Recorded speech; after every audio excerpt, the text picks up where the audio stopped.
একই সাথে উনি জীবিত থাকাকালীন অবস্থায় ওনার কোনো ব্যবহারে, ওনার কোনো কথায় যদি কেউ আঘাত পেয়ে থাকেন তাহলে মনুমার পক্ষ থেকে আমি আপনাদের কাছে ক্ষমা প্রার্থী।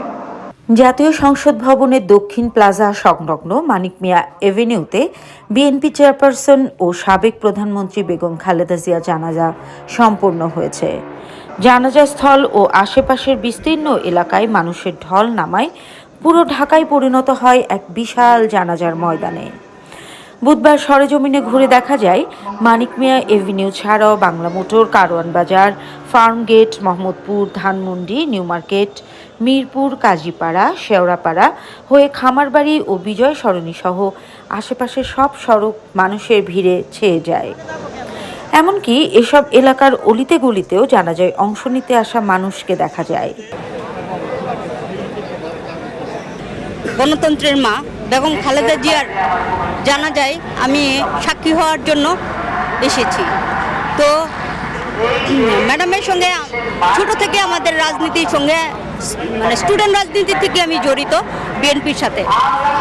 ম্যাডাম যখন 2008 সালে স্বৈর শাসকের সময় ভর্তি ছিল, তত্ত্বাবধায়ক সময় শাসকের সময় গ্রেপ্তার হয়েছিল এবং জনাব তারেক রহমান যখন গ্রেপ্তার হয়েছিল তখন তারেক রহমান পিজি হাসপাতালে, সাবেক পিজি হাসপাতালে ভর্তি ছিল।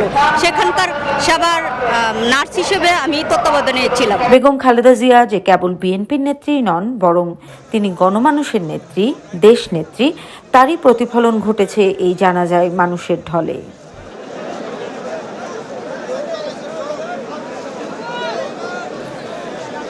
অনেকেই বেগম খালেদা জিয়ার এই জানাজাকে দেশের ইতিহাসের সবচেয়ে বড় জানাজা হিসেবে আখ্যায়িত করেছেন।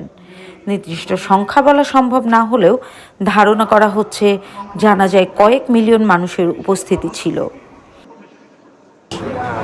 আমাদের এই বহিঃপ্রকাশ প্রমাণ করে বিশ্বর বিভিন্ন নেতৃবৃন্দ আজকে এই বাংলাদেশে এসছে বেগম খালেদা জিয়ার জানাজায় অংশগ্রহণ করার জন্য।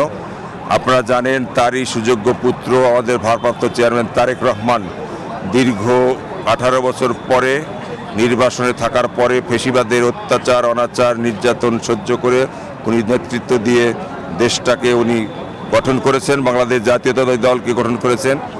উনি আজকে মর্মাহত ওনার মাকে হারিয়েছেন। বাবা শহীদ প্রেসিডেন্ট জিয়াউর রহমান, বীর উত্তম স্বাধীনতার ঘোষক, তাকেও হারিয়েছেন। আজকে উনি ধরলেও বাবা মা হারা হলেও 18 কোটি মানুষের উনি আজকে সন্তান। গত 23 নভেম্বর থেকে রাজধানীর এভারকেয়ার হাসপাতালে ভর্তি ছিলেন বেগম খালেদা জিয়া। মঙ্গলবার ভোরে তিনি ইন্তেকাল করেন। তাকে রাজধানীর জিয়া উদ্যানে প্রয়াত স্বামী শহীদ রাষ্ট্রপতি জিয়াউর রহমানের কবরের পাশে সমাহিত করা হবে।